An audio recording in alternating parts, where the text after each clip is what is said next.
কোমলতলী নামে একটি গ্রাম ছিল। সেই গ্রামে থাকতো রাতুল নামে এক লোক, তার স্ত্রীকে সাথে নিয়ে। তাদের সন্তান ছিল না। এ নিয়ে তাদের অনেক দুঃখ। এভাবে চলছিল তাদের দিন। একদিন রাতুলের বউ কান্না করতে করতে বলতে থাকে, হে ভগবান, এ আমাদের কেমন শাস্তি দিচ্ছ? আমরা কি কখনো বাচ্চার মুখ দেখতে পারবো না? তখনই সেখানে রাতুল চলে আসে। রাতুল তার বউকে কান্না করতে দেখে বলে ওঠে, এভাবে তুমি কান্না করছো কেন? কি হয়েছে? আমাদের কপালে কি বাচ্চা নেই গো? কত বছর হয়ে গেল, এখনো যে বাচ্চার মুখখানা দেখতে পেলাম না। ও নিয়ে তুমি এত ভেবো না তো। ভগবান যেদিন মুখ তুলে চাইবে সেদিনই হবে। এখন একটু কান্না বন্ধ করো তো গিন্নি। আমাকে খেতে দাও, বড্ড খিদে পেয়ে গেছে। এই বলে রাতুল ও তার বউ ঘরে চলে গেল। আর রাতুলের বউ রাতুলকে খেতে দিল। এভাবেই অনেক দিন যেতে লাগলো। রাতুল অন্যের জমি চাষাবাদ করত, আর এভাবেই তার সংসার চলতো। একদিন বিকেল বেলা এক বুড়ি রাতুলদের বাড়িতে এলো আর ডাকতে লাগলো, বাড়িতে কেউ আছেন?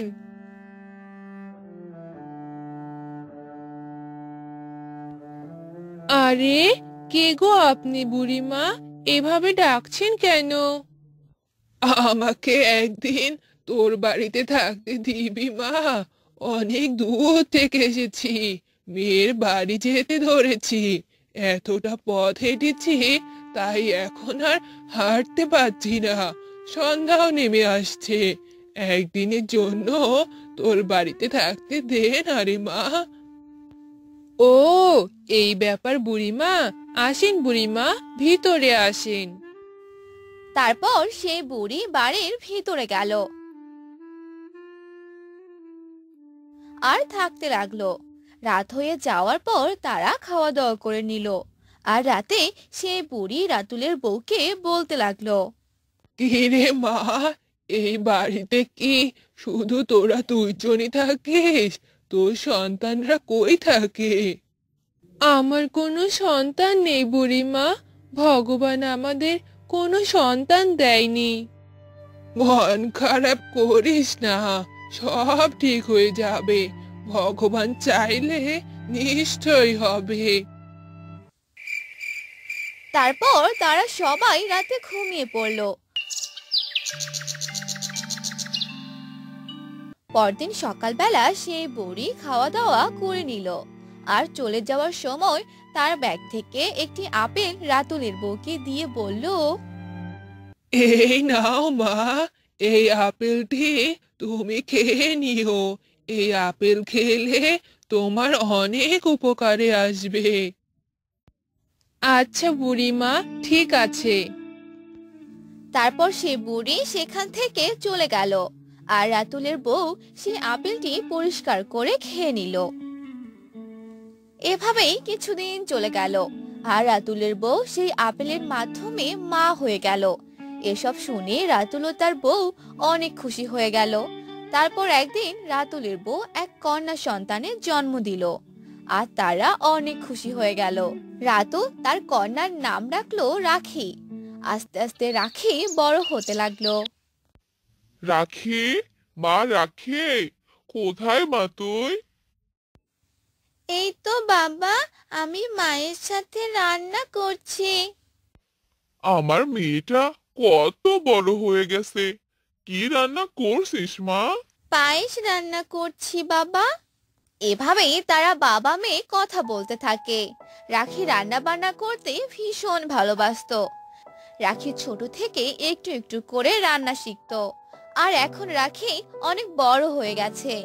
একদিন রাখি মন দিয়ে মিষ্টি বানাতে লাগলো। আর সে মিষ্টি এনে তার বাবাকে দিল। আর বলল, বাবা দেখো, আমি তোমার জন্য মিষ্টি বানিয়েছি। দেখো তো বাবা, কেমন হয়েছে। দে মা, খেয়ে দেখি।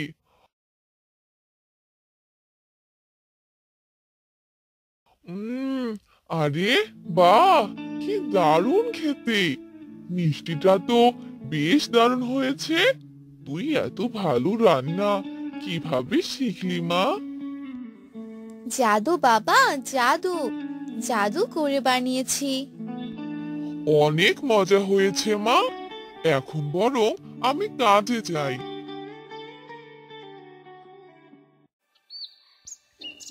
এই বলে রাতুল কাজে চলে যায়। এভাবেই অনেক দিন চলে গেল।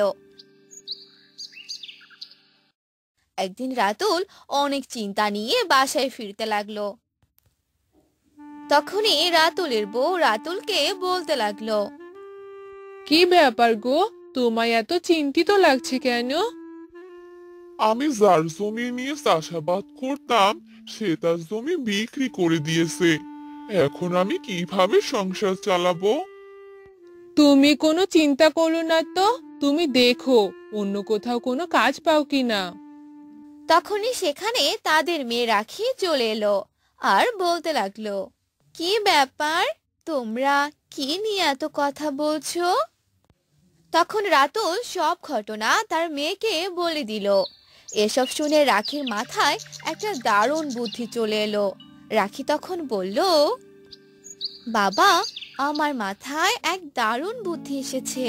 বাবা, আমি একটি দোকান দিতে চাই, আর সেখানে সব রকমের খাবার বানানো থাকবে। আমি সবকিছু রান্না করব। এসব তুই কি বলছিস মা? তুই এত কিছু করতে পারবি? বাবা, তোমরা তো আমার সাথেই আছো, তোমরা আমাকে সাহায্য করলেই হয়ে যাবে। না রে মা, এসব কাজ তোকে করতে হবে না। মা, আমার এই বুদ্ধিটা অবশ্যই কাজে লাগবে, তোমরা কোনো চিন্তা করো না। আচ্ছা মা, ঠিক আছে, যা ভালো মনে হয় কর। এরপর তারা বাড়ির পাশে এক দোকান দিয়ে দিল। আর রাখি মনোযোগ দিয়ে আর তার ভালোবাসা দিয়ে অনেক অনেক খাবার রান্না করতে লাগলো। এ খাবারের গন্ধ যেন চারদিক ছড়িয়ে পড়লো। কিছু সময় পর সেখানে অনেকে ভিড় জমাতে লাগলো। আরে, এত মধুর রান্না গন্ধ পেয়ে এখানে ছুটে এলাম। কে রান্না করছে এত মধুর রান্না? যেই রান্না করুক না কেন, আপনি শুধু খেয়ে দেখেন রান্না কেমন হয়েছে। তা তো অবশ্যই, খাবার জন্যই তো ছুটে এলাম। তা দাও দাও, যা আছে সব দাও। এরপর রাতুল সেই লোকটিকে খাবার দিল। আর তিনি খাবার মুখে দিতেই আহা, এ যেন খাবার নয়, অমৃত! এত দারুণ খাবার আমি কখনো খাইনি। সব যেন পরিপূর্ণ, কোথাও কোনো ভুল হয়নি।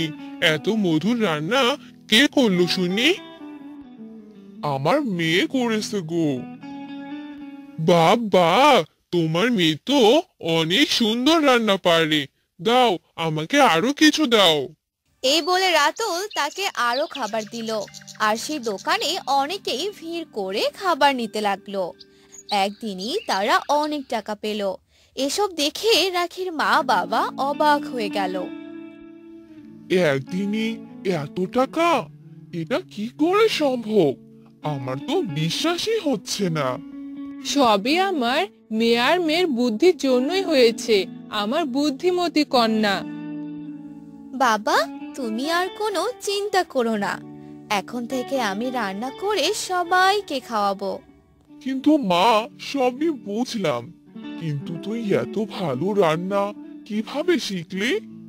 বাবা, কোনো কাজ যদি আমরা মন দিয়ে ভালোবাসা দিয়ে করি তাহলে সেটা অবশ্যই সুন্দর হবে। আর আমি তো রান্না করতে খুব ভালোবাসি।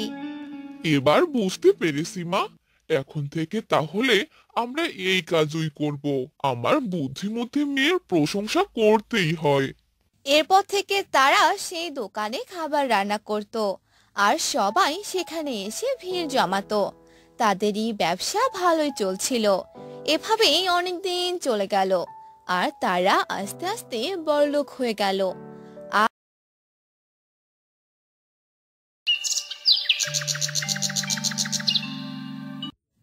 ইছামতি নামক একটি গ্রামে বাস করত শিউলি।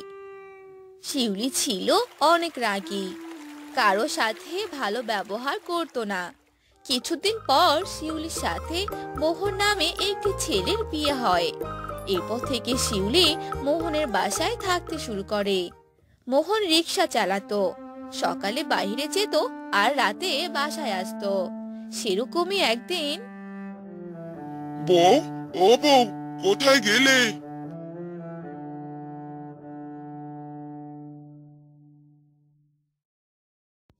আরে কি হলো, এভাবে চেঁচাচ্ছ কেন?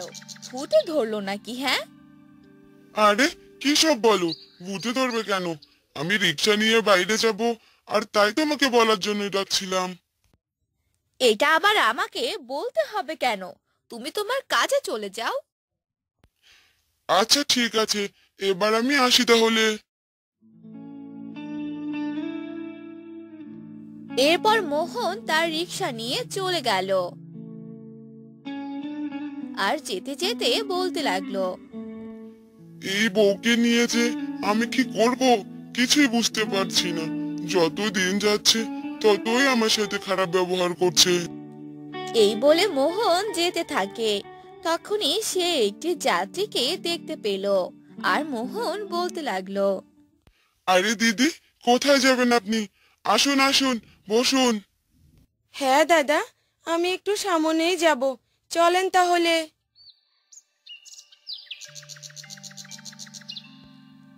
এভাবেই সারাদিন মোহন অনেক কষ্ট করত আর রাতে বাসায় আসতো। আর বাসায় এসে মোহন তার বউয়ের অনেক কথা শুনতো। বউ, ও বউ, আমাকে খেতে দাও। আমার যে বড্ড খিদে পেয়েছে, তাড়াতাড়ি খেতে দাও। এসেছে নবাবজাদা, আমি কি তোমার জন্য খাবার নিয়ে বসে আছি নাকি? হ্যাঁ, খাবার রান্না করা আছে, একাই গিয়ে খেয়ে নাও। আমি কোনো কাজ করতে পারবো না, তোমার জন্য খাবার রান্না করে রেখে দেই, এটাই তো অনেক। এসব কথা বলে শিউলি ঘুমাতে চলে যায় আর মোহনের মন অনেক খারাপ হয়ে যায়। আর মোহন নিজে থেকেই খাবার নিয়ে খেয়ে নেয়।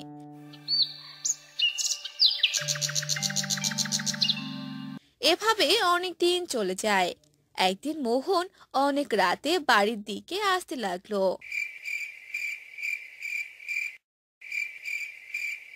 তখনই রাস্তায় এক বৃদ্ধা মহিলাকে দেখতে পেল। আরে বুড়িমা, এত রাতে আপনি এখানে কি করছেন?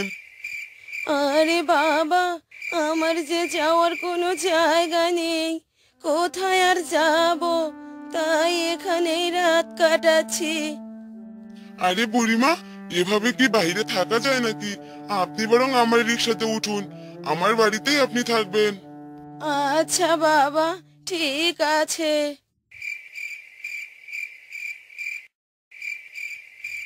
এরপর সে বুড়ি রিকশাতে উঠে বসলো আর মোহনের সাথে তার বাসায় গেল। আর গিয়ে দেখলো শিউলি ঘুমিয়ে পড়েছে।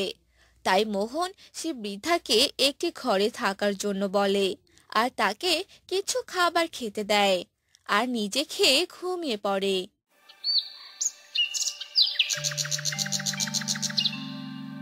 পরদিন সকালবেলা, হায় হায় হায় হায়, এ তুমি কাকে নিয়ে এসেছো শুনি? এই বৃদ্ধ মহিলাকে তুমি কোথায় পেলে? আমি এনাকে কাল রাতে রাস্তায় পেয়েছি। বুড়িমা অনেক অভাগী গো। বুড়িমার আপন বলতে কেউ নেই, তাই আমি বুড়িমাকে নিয়ে এসেছি। বুড়িমা আজ থেকে আমাদের সাথেই থাকবে। কে? কি বললে তুমি? এই বুড়ি মহিলাটি আমাদের বাড়িতে আর আমাদের সাথে থাকবে? না না, আমি থাকতে এটা কখনোই হতে দিব না। এই বুড়ি, এই বাড়ি থেকে এখনই চলে যা। এভাবে বলো না মা, আমার যে যাওয়ার কোনো জায়গা নেই। তোমার স্বামী অনেক দয়ালু, আর তাই তো আমাকে এখানে থাকার একটু ঠাঁই দিয়েছে। হ্যাঁ, ওই ঠাঁই দিয়েছে জন্যই তো আমার স্বামীর কথা মতো আমাদের বাড়িতে থাকতে এসেছো।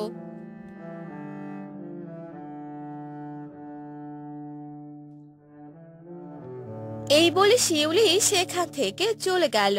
তখন মোহন সেই বুড়িমাকে বলতে লাগলো, বুড়িমা, আপনি কোনো চিন্তা করবেন না, আর আমার বউয়ের কথায় কিছু মনে করবেন না।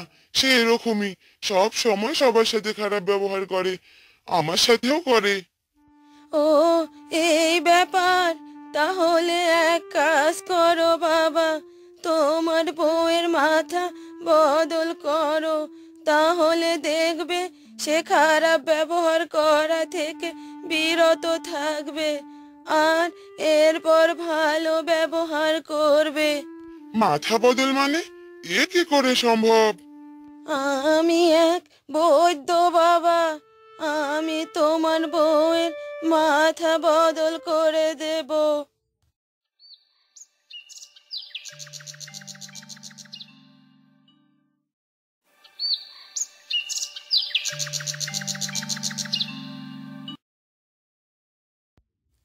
এভাবেই সে দিনটা চলে গেল।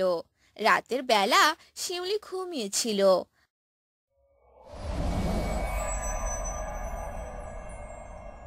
আর তখনই সেই বুড়ি মনে মনে কিছু একটা বলে শিউলির মাথায় ফু দিল। আর তারপর তারাও ঘুমিয়ে পড়ল।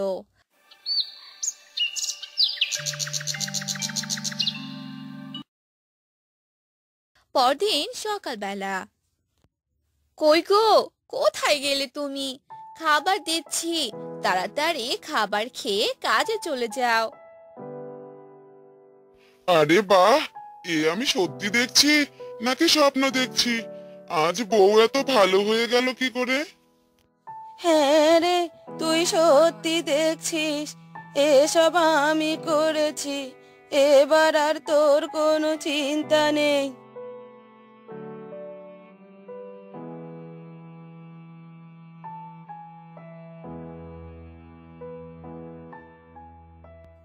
আরে বুড়িমা, আপনি এভাবে দাঁড়িয়ে আছেন কেন? আসেন, বসেন এখানে, আমি আপনার জন্য খাবার এনে দিচ্ছি। আর হ্যাঁ, আজ থেকে আপনি এখানেই থাকবেন, বুঝেছেন?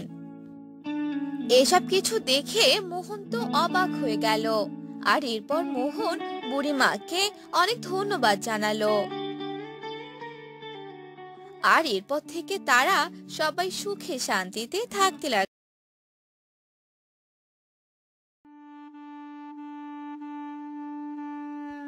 কি ব্যাপার, আর কত নাক ডেকে ডেকে ঘুমাবে শুনি? কত বেলা হয়েছে, দেখেছো একবার? তাড়াতাড়ি উঠে পড়ো।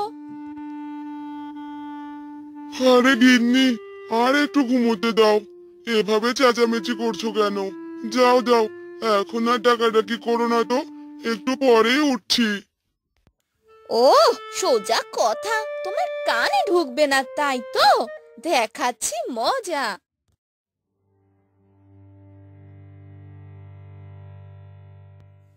এই বলে মহেশের স্ত্রী এক কলসি পানি এনে মহেশের শরীরে ঢেলে দিল। আহ, কি করলে তুমি গিন্নি? দিলে তো ভিজিয়ে। কথা না শুনলে এমনই হবে, বুঝলে?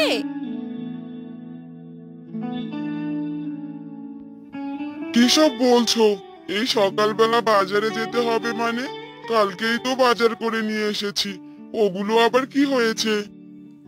ওই বাজারে কিছু হবে না, আজকে বাসায় মেহমান আসবে। এখন বেশি কথা না বলে তাড়াতাড়ি বাজারে যাও।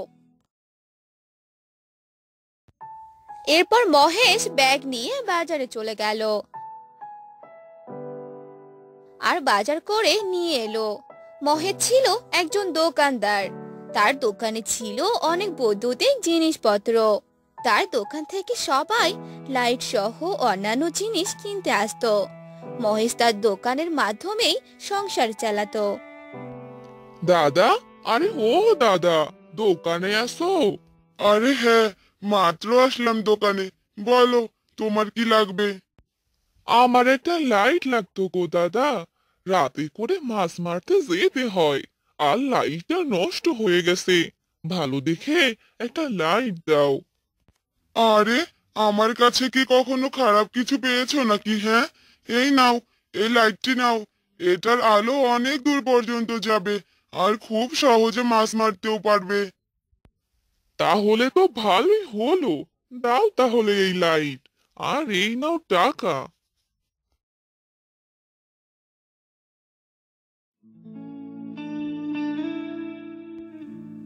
এই বলে সে লোকটা লাইট নিয়ে সেখান থেকে চলে গেল। এভাবে মহেশ সারাদিন দোকানে বসে বেচাকেনা করত। মহেশের বউ ছিল অনেক রাগী। একটু কিছু হলেই সে মহেশের সাথে ঝগড়া করত। আর একদিন মহেশ তাড়াতাড়ি করে বাসায় আসে, আর তখনই মহেশের বউ বলতে লাগে, বাড়িতে তাড়াতাড়ি এসেছো, খুবই ভালো হয়েছে। যাও, নদী থেকে জল তুলে নিয়ে আসো। এই প্রতিদিন জল আনতে আমার আর ভালো লাগে না। এখন থেকে তুমি জল নিয়ে আসবে, বুঝলে? জল নিয়ে আসা কি আমার কাজ নাকি? আমি জল আনতে যাব মানে? একবার জল এনে দেখোই না কেমন লাগে। কতবার বলেছি বাড়িতে একটা কুয়ো দিয়ে দাও, কিন্তু কে শোনে কার কথা? বললে কি দেওয়া হয়ে যায় নাকি? কুয়োতে কত টাকা লাগবে সে বিষয়ে জানো কিছু? শুধু পারো আমার সাথে চেঁচাতে। কেন গ্রামে সবার কাছ থেকে কথা বলে টাকা নাও, আর সেই টাকা দিয়ে একটা কুয়ো বানিয়ে ফেলি, আর সেখান থেকে না হয় সবাই পানি উঠিয়ে নেবে। কথাটা তো ভালোই বলেছো গিন্নি। তাহলে আমি এক কাজ করি, এই গ্রামের সবার সাথে কথা বলি, দেখি সবাই কি মতামত দেয়।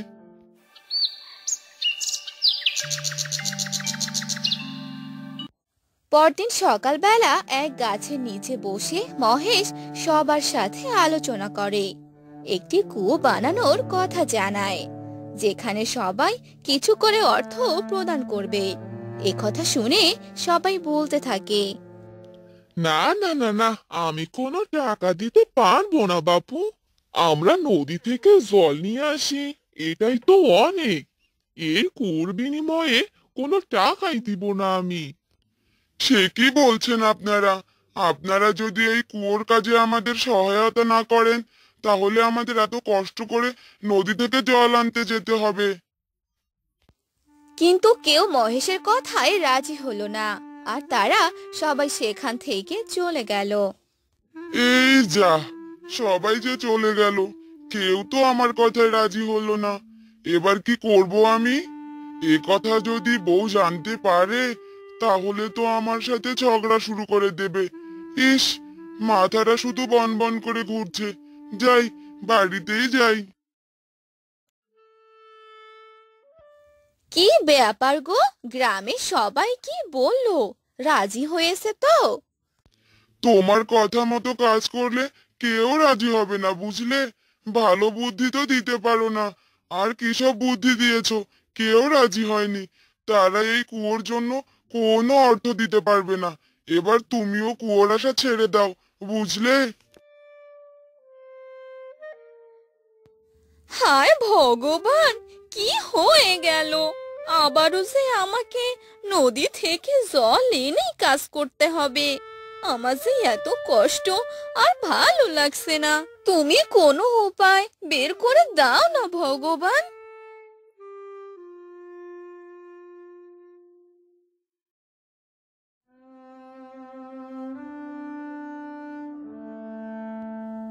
এ কথা বলে মহেশের বউ কাজে চলে যায়, আর কাজ করতে থাকে। এভাবেই অনেক দিন চলে যায়।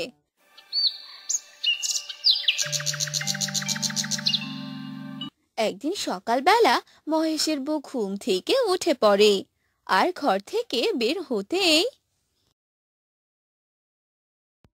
সে কি? এসব আমি কি দেখছি?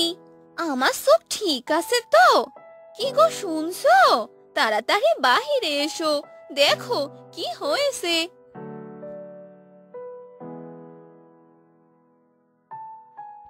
আরে, প্রতিদিন সকালবেলা চেঁচামেচি না করলে তোমার কি শান্তি লাগে না? আরে সেসব কথা বাদ দাও, এই দেখো। এ কি? বাড়ির উঠোনে কুয়ো? এই কুয়ো কে বানালো? এ কুয়ো যে ভগবান আমায় উপহার দিয়েছেন। জয় ভগবানের জয়। কি সব বলছো তুমি? আমি যে কিছুই বুঝতে পারছি না। আমি ভগবানের কাছে অনেক প্রার্থনা করেছিলাম যেন আমার কষ্ট দূর করে দেয় আর ভালো কোনো উপায় বের করে। আর এর জন্যই তো আমাদের উঠোনই কুয়ো দিয়ে দিল। তাই নাকি গো? এ তো খুশির খবর। এরপর থেকে তারা সে কুয়ো থেকে জল নিয়ে কাজ করত আর এই কথা গ্রামে ছড়িয়ে পড়লো।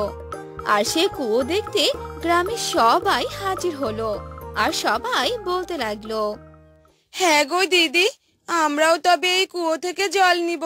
তাহলে আমাদেরকেও এত কষ্ট করে নদী থেকে জল আনতে হবে না। না না না, আমি কাউকে জল দিতে পারবো না। আজ যদি জল নিতেই হয় তাহলে টাকা দিয়ে জল নিতে হবে।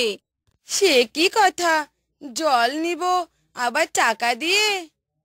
হ্যাঁ, নিলে নাও, না নিলে চলে যাও এখান থেকে। আচ্ছা আচ্ছা, ঠিক আছে, তাই হবে। আমরা সবাই টাকা দিয়েই জল নিব। এরপর সেখানে থাকা সবাই চলে গেল। মহেশ ও তার বউ অনেক খুশি হয়ে গেল আর এরপর থেকে সবাই তাদের কাছ থেকে টাকা দিয়ে জল নিত। আর এভাবে আস্তে আস্তে তারা ধনী হতে লাগলো। দেখলে তো, এই কুয়ো আমাদের কত উপকার করলো। ভগবানের আশীর্বাদে আজ আমরা এখানে এসেছি। ঠিকই বলেছ গিন্নি, বাড়ির উঠোনে কুয়ো হয়ে বড্ড উপকার হলো আমাদের। এরপর তারা সেই কুয়োর মাধ্যমে সুখে শান্তিতে জীবন কাটাতে লাগলো।